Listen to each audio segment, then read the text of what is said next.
Hello everybody, welcome back to my YouTube channel Mayank Dhankhar. और आज हमारी ईडीएम सीरीज़ का पार्ट 3। इससे पहले पार्ट 1 और पार्ट 2 अपलोड हो चुका है चैनल पे, तो जाके पहले उन्हें देखना, देन पार्ट 3 कंटिन्यू करना। आज की इस वीडियो में हम नेक्स्ट 20 इंपॉर्टेंट ईडीएम्स को कवर करने वाले हैं। Remember while doing relate in daily life, तो ईडीएम्स को आप याद कर सकते हो रिलेट करके अपनी डे टू डे लाइफ में कैसे याद करना है। वीडियो में एंड तक बने रहो, सीख जाओगे। Focus on most common phrases, कुछ कॉमन फ्रेजेस होते हैं जिससे एक ही फ्रेज से 3-4 ईडियम्स निकले होते हैं। तो अगर आप वो फ्रेज़ याद कर लेते हो या समझ लेते हो तो वो 3-4 ईडियम्स आपके एक साथ कवर हो जाएंगे। हम हमारे इस यूट्यूब चैनल पे एक छोटी सी सीरीज़ चला रहे हैं जिसमें हम इंपॉर्टेंट ईडियम्स को कवर कर रहे हैं। तो आप इस सीरीज़ को फॉलो करके अपना ईडियम्स वाला सेक्शन, वोकैब वाला सेक्शन कंप्लीट कर सकते हो। तो our first idiom of the day is cross the bridge when you come to it. By options देखेंगे। Option A, to be embarrassed और humiliated. Option B, don't worry about future event right now. Option C, set a specific limit. Option D, to ask for a help. So इसका correct answer होगा option B, don't worry about future event right now. इसको आप ऐसे समझ सकते हो कि यहाँ पे लिखा हुआ है cross the bridge when you come to it. जब आप ब्रिज के पास आओ तभी उसे पास करना है, मतलब कि फ्यूचर में जो इवेंट होने वाला है उसके लिए अभी क्या टेंशन लेनी। बट भाई टेंशन लेके चलना है, ऐसा नहीं कि तुम फ्यूचर की टेंशन ही ले रहे हो और अपना पढ़े हुए हो ऐसे ही। तो भाई फ्यूचर की टेंशन है तो पढ़ाई करो, अच्छे से एग्ज़ाम निकालो। और second idiom of the day is royal road. So royal road का मतलब ऐसी चीज़ होती है जिसको आपने बिना किसी ट्रबल के, बिना किसी परेशानी के पा लिया है। ऐसा होता है ना कि लाइक अंबानी का जो अब पोता हुआ है या फिर अंबानी का जो भी बेटा हुआ था, तो वो रॉयल रोड पे पैदा हुआ था। मतलब कि उसको कोई प्रॉब्लम ही नहीं हुई भाई, उसके पास पैसा इतना, उसके पास नाम इतना, वो प्रॉपर सक्सेसफुल बंदा पैदा हुआ। तो वही होगा achieving something trouble free. Our next idiom is going through a sticky patch. So इसका जो करेक्ट आंसर होगा वो होगा आपका option number A, to experience a bad period in life. Sticky patch को आप ऐसे समझ सकते हो, लेट सपोज वो तुमने देखा है हमारे घर में वो चूहे पकड़ने वाला वो एक स्टिकी पैच टाइप सा आता है जो हम लगा देते हैं। वो एक बुकलेट से टाइप होती है और उसमें जब चूहा अटक जाता है तो वैसे चिपक जाता है। तो वही होता है बैड पीरियड ऑफ लाइफ। अब जब वो चूहा चिपक गया, हिल नहीं सकता, कुछ कर नहीं सकता, तो उसे ऐसे लगता है कि बस मैं यहाँ से निकल जाऊँ, कैसे भी निकल जाऊँ, यहाँ पे वापस नहीं आऊँगा कभी। तो वही होता है बैड पीरियड ऑफ लाइफ। तो ऐसी चीज़ों को आप रिलेट करके याद कर सकते हो। Fourth idiom of the day is Hobson's choice. So the correct answer is a choice forced upon someone. इसको आप ऐसे भी बोल सकते हो, लाइक मैंने कहीं कहीं देखा है, इसका जो ऑप्शन होता है वो ऐसा होता है, नो रियल चॉइस। मतलब एक ऐसी चॉइस जो तुम पे फोर्स की गई है। ऐसा होता है ना कि कुछ बच्चों के साथ जब वो 10th पास करके निकल जाते हैं उनके घर वाले बोलते हैं पीसीएम ही लेनी है, पीसीएम ही लेनी है, फिर पीसीबी ही लेनी है, या फिर कॉमर्स ही लेनी है। तो वही हो जाएगा Hobson choice. Our fifth idiom of the day is the devil is beating his wife. So इसका जो करेक्ट आंसर होगा वो होगा आपका number option A, the sun is shining while it rains. चलते हैं अपने नेक्स्ट ईडियम पे, which is sixth idiom of the day is not breathe a word. So not breathe a word को तो आप ऐसे भी समझ सकते हो कि आप कोई भी वर्ड नहीं बोल रहे हो। To remain silent about some secret, आपको किसी का सीक्रेट पता है, कोई भी सीक्रेट पता है, बट आप उसके बारे में कुछ भी नहीं बता रहे। मतलब कोई भी एक वर्ड नहीं बता रहे। आपसे पूछा जा रहा है कि तेरा दोस्त कहाँ लेके गया है इस लड़की को, बट आप क्या भाई भाईचारा निभाना है, तो आप बता ही नहीं रहे कुछ। Not breathing a word. Okay, so ऐसे थोड़ा फनी वे में आप इसको याद करते हो चल सकते हो, रिलेट करते हो। तो अगर भाई रिलेट करके याद कर लोगे ना तो बहुत ईजी हो जाएगा ईडियम्स को याद रखना। Seventh idiom of the day is hit the hay. Hit the hay जो ईडियम है, ये तो अभी आप में से काफ़ी सारे लोग इस वीडियो के बाद करने वाले होंगे या फिर करके उठे होंगे। बाय ऑप्शंस देखेंगे, हिट समथिंग हार्डली नहीं, बीइंग वेरी हैप्पी नहीं, वेरी सैड नहीं, to go to sleep. Hit the hay का मतलब होता है to go to sleep. Eighth idiom of the day is the other side of the coin.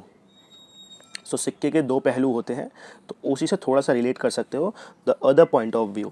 कि एक पहलू तो आपने देख लिया, एक पॉइंट ऑफ व्यू तो देख लिया, पर दूसरी तरफ से भी तो देखो। Ninth idiom of the day is spick and span. So spick and span, मेरे जितने भी मिलिट्री वाले भाई हैं या फिर जितने भी आर्मी की तैयारी कर रहे हैं, वो सारे के सारे बॉयज़ या फिर वो सारी की सारी गर्ल्स एक स्पिक एंड स्पैन मैनर में रहते हैं, which means neat and tidy. Option number B. Tenth idiom of the day is to take after. To take after का मतलब होता है किसी से सिमिलर होना। जैसे कि आप हो और आपके घर में लाइक बोलते हैं ना कि आप अपने पापा पे गए हो, मम्मी पे गए हो, तो उसी को इंग्लिश में बोलते हैं to take after. To be similar in appearance, एक जैसे दिखना या फिर सिमिलर चीज़ें करना। 11th idiom of the day is call it a day. Call it a day को आप ऐसे समझ सकते हो कि आप पूरे दिन भर काम कर रहे हो कहीं पे भी, लेट्स सपोज आपकी जॉब लगी हुई है और अब आपने कॉल इट अ डे कर दिया है, मतलब decided to stop working further. Option number C. 12th idiom of the day is easy does it। easy does it मतलब किसी चीज़ को केयरफुली करना। Use to tell someone to do something carefully. Option number B. 13th idiom of the day is come to age। Come to age को तो आप ऐसे भी समझ सकते हो कि लेट सपोज आप पहले क्या होते हो, बच्चे होते हो और उसके बाद आप अडोलसेंस में चले जाते हो और उसके बाद आप अडल्ट हो जाते हो और फिर आप कम टू एज आ जाते हो। कम टू एज मतलब कि मैच्योरिटी रीच कर लेते हो। कम टू एज में ग्रो ओल्ड मत लगा देना, इसका ग्रो ओल्ड भी काफ़ी बच्चे लगा देते हैं बट इसका ग्रो ओल्ड नहीं होगा, इसका होगा reach maturity. 14th idiom of the day is blow a fuse. So fuse, fuse से समझो भाई, ब्लो अ फ्यूज़ या तो ब्लो अ फ्यूज़। यहाँ पे जो है ये इसका फ्रेज हो गया फ्यूज़। जहाँ पे भी कहीं पे भी आपको फ्यूज़ लिखा हुआ मिल जाए मतलब गुस्से की बात हो रही है। Option number C. To react very angrily. 15th idiom of the day is drop in a bucket. Drop in a bucket का मतलब होता है बहुत बड़ी बाल्टी में एक ड्रॉप, एक बूंद। सो इसका तो correct answer option number A. ये तो काफ़ी ईजी है। A very small part of something big और whole. 16th idiom of the day is get your goat. Get your goat, अपनी बकरी लाओ। ऐसा होता है ना कि तू मेरी बकरी क्यों छेड़ रहा है भाई, अपनी बकरी लाओ, उससे कर जो करना है तुझे। सो इसका जो करेक्ट आंसर होगा वो होगा आपका option number D. अनॉय very badly, कि तू मेरी बकरी या फिर मेरे किसी पेट को छेड़े जा रहा है, अगर तेरे को कुछ मतलब खेलना वेलना ही है तो तू अपना ला भाई। होता है ना छोटे बच्चों में ऐसे करते हैं। 7th idiom of the day is see the light of day. By option C देखेंगे। Have a long life. Long life की तो यहाँ पे कोई बात नहीं हो रही। वर्क ड्यूरिंग डे टाइम, ये भी बात नहीं हो रही। फील वेरी हॉट, ये भी बात नहीं हो रही। Become publicly known. C the light of day होता है पब्लिकली किसी चीज़ के बारे में पता लग जाना। ऐसा होता है ना हम किसी चीज़ को छुपा रहे हैं बट वो चीज़ सबको पता लग गई, become publicly known. 18th idiom of the day is at a stretch. तो एट अ स्ट्रेच को तो आप ऐसे भी समझ सकते हो, मतलब कोई चीज़ को तुम खींचे ही जा रहे हो, वो ख़त्म ही नहीं हो रही। सो बस अब इसका करेक्ट आंसर देखना है हमें। During a year, within a month, within a stop, after some time. तो जैसे कि मैंने बताया किसी चीज़ को तुम खींचे जा रहे हो वो ख़त्म ही नहीं हो रही, तो इसका करेक्ट आंसर तो आपको मिल गया option number C, without a stop. बाकी सारे हमारे रॉन्ग हो जाते हैं। 19th idiom of the day is out of spirit. By option C देखेंगे। Option A cheerful, option B hurt, option C obsolete, option D gloomy. So इसका जो correct answer होगा वो होगा आपका ग्लूमी। इसको ऐसे समझो मतलब out of spirit. Let suppose तुमने अपना, होते ना छोटे छोटे टॉडलर्स होते हैं, छोटे बच्चे होते हैं, उनको तुमने कहीं कमरे में छोड़ दिया है। अब तुमने उनको तैयार करके छोड़ा था बढ़िया से, बट जब तक तुम वापस आए उन्होंने कहीं आटा फेंक रखा है, कहीं मुंह पे कुछ लगा रखा है, कहीं कपड़े फाड़ रखे हैं। तो वही होता है आउट ऑफ स्पिरिट, मतलब कि ग्लूमी। जैसे तुम बना के गए थे वैसा वो नहीं है, अब उसने अपने आप को बिगाड़ लिया, मतलब हालत बिगाड़ ली है, मतलब कि वो तैयार नहीं है। 20th idiom of the days which is our last idiom of the days rain check. अब ये रेन चेक वो नहीं है कि बारिश चेक कर रहे हो तुम बाहर जाके, तुम्हारे घर वालों ने बोला बारिश चेक कर हो रही है कि नहीं हो रही।